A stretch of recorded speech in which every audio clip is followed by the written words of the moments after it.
Hello everybody, you won't believe me, but what I am currently riding is a 4x12 drivetrain. Well, I'm not currently riding and recording this video, but I would like to not crash, as you can imagine. But here you go. You can see, maybe from this angle, you can see there are 4 chain rings here and there are 12 cogs on the cassette. And I have set up this drivetrain more as a joke because, as you can see, this is a very 90s style bicycle, and when I was a kid, which this bicycle is inspired by, it was always a point of, why are my glasses getting foggy? Alright, it's kinda wet, as you can imagine, in a forest after 30 degrees of heat. Now we have 20 and it's very misty and very, to say the word, damp. Anyhow, I am, where was I? Alright, I set it up as a joke, as a 90s bike, and so far I have to say that my biggest problem with this one is that I don't know which shifter to use in order to adjust my speed, because with one shifter there is no problem. When you're using 2 by something, you always know that you're supposed to ride on the big ring and the small ring is just for climbing. But here I have very narrow differences between the front cogs, the front chain rings. There's a 42, 36, 30, 24. So I can always find an acceptable gear on just about every chain ring on the chain set, and micro adjust it on the cassette. And now mosquitoes are eating me alive. Anyhow, I have to say that this is kind of interesting, and on top of everything I am using a elliptical chain rings, because this is a test rig. The 42 is round, the 36 has 3% of eccentricity, 30 has 6% and 24 has 9%, so the smaller the chain ring, the higher the ovalicity or the ellipticalness of the chain ring. Because my initial research in this particular subject, on my other bike I have a 24 tooth chain rings with 20% of eccentricity, and I have to say that it is splendid when doing a low RPM work on some sort of a great uphill. It feels like riding upstairs, but the high percent of eccentricity or ovalicity or ellipticalness, no, I totally don't see the camera, the high degree of ovalicity makes the chainring ride rather weird. So I would like to find a happy medium between it riding pretty well and it riding well, pretty well, or focus. I want to find a happy medium between it riding pretty well, not feeling really odd, and still providing all the benefits of an elliptical chainring. But so far I'm kind of amazed at having 48 gears on the bicycle. You know, my friends from 30 years ago, I know you have 21 gears, I have 48. That's a contest. I win. So I've been riding around on this thing for some time now, and the first thing that struck me is that how utterly superfluous all of this really is, because I have like 20 kilometers already, and in all honesty I felt no need to switch gears at the front. I'm doing it solely to check whether this actually works and what are the impressions of riding on elliptical chain rings. But with that out of mind, I could probably ride everything on a 36 and just use my rear, which is just 1134, so not really useful. And I am being overtaken by someone. Anyhow, not really useful. The other thing is that the implementation details of the thing are kind of unfriendly, as you can hear. The implementation details of the thing are actually pretty horrendous, because I'm using a friction shifter, because obviously there are no indexed shifters for the rings, and I had to use a custom spacing of the front, because obviously even if there was that wasn't the issue. Even normal shifters are indexed on an 8mm distance between the cogs, and I'm using something like 6mm, because obviously the front derailleur doesn't have enough side-to-side switch around or reach around to handle all the cogs. And I am panting because I'm riding uphill.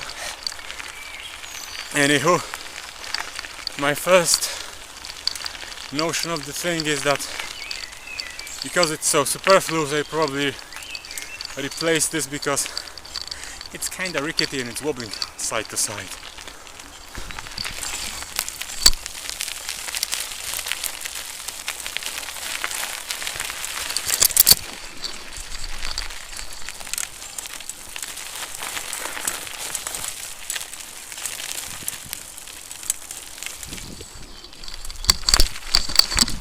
And all of that is just to illustrate that the main point about multiple ring setup is that there needs to be a pattern of usage of those rings, because just throwing them around, considering that the front shifting is kind of more difficult ones, brute forcing the issue isn't really a solution to anything, because if you have sufficient range of the rear, you can use the rear, which works better. And let's be honest, having multiple rings on the front is just a complication, and even I caught myself on this thinking that which shifter should I use, the rear one, the front one, because I've got now four rings in the front and 12 cogs at the back. So which one to use? And the funny part is that if I stuck to a middle ring on the cassette, or the middle chainring, middle cog on the cassette, then I would be able to use the front only, because it has quite a bit of range on its own.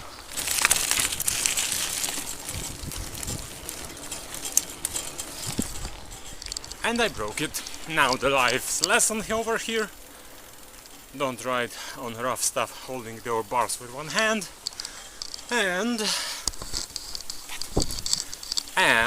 don't make your chainrings out of a material that has a consistency of Swiss cheese. Although I guess this makes for an authentic 90s experience, because you wouldn't believe how many chain sets I broke during that period in an identical way to this. Now, I think you are all interested what I think about the ovalicity of the chainrings before I'm going to switch to something more robust. And well, the 3% is barely noticeable. I experienced that 3% the round chainrings feel pretty much the same. The 6% starts to be noticeable, and I couldn't check the 9% because that's where I broke the chain set. But 6% seems to be pretty interesting trade-off between the ovalicity and how it feels in the crankset. So, considering that I made one already, along with these, I'm going to install 4430 chainrings, or 3630 chainrings, with the 30 being an elliptical one with the identical ovalicity or ellipticality as the one I'm currently riding. And now I need to find a way to, force this into place or something like that. So with a little bit of violence I have straightened the rings, but as you can imagine I'm going to replace them with something more robust as soon as I get to the workshop.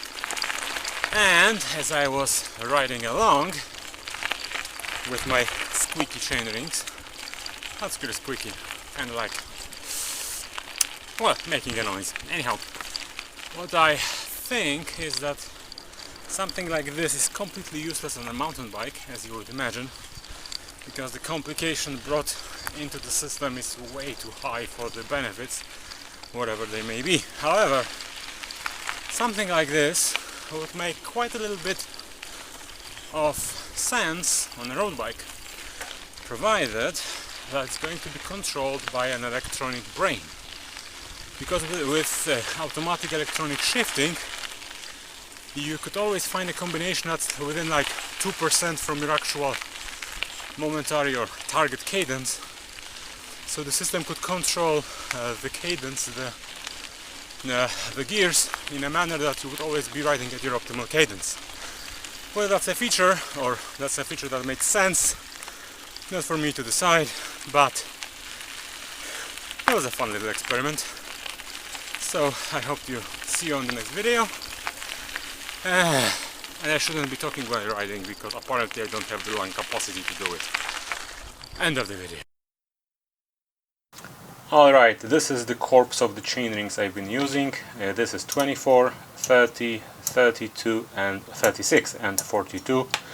As you can see, they are all oval except for the 42. This one is 9, 6, 3% oval or elliptical, which means that the distance from the major axis or the major diameter axis actually, the major axis to the minor axis is 12%, 9%, 6%, 3%, and obviously the largest one is round. My working theory is that smaller chain rings see a higher level of climbing, which might end in grinding up.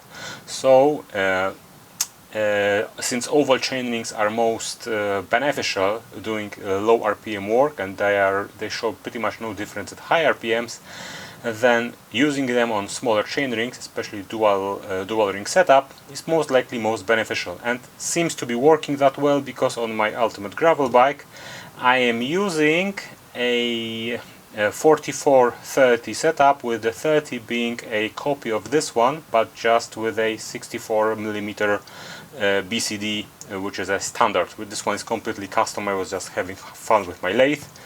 And if you're wondering why this failed, apart from the fact that this was just a quick job, you can see there's barely any material here, and this was carrying torque. So this was a weak point, and I noticed this when I was machining it, not when designing, surprisingly. But the other thing is that if this was made out of 70-75 aluminum, this would probably work perfectly fine. But this was made with cheese aluminum. I think that's 2017, I think. Anyhow, this was made out of cheese, so it was destined to fail at some point, and surprise surprise, it failed when I was trying to climb on this thing. So I pushed some torque, it was transferred here and made this go completely out of plane, and was like wobbling left and right. So this thing is destined for a trash bin. 8 hours of work of my machine. I'm stupid. Tell me in the comments how much. But this goes in the trash bin, and I'm back to the drawing board, and I'm going to try to check my theory on other chain sets.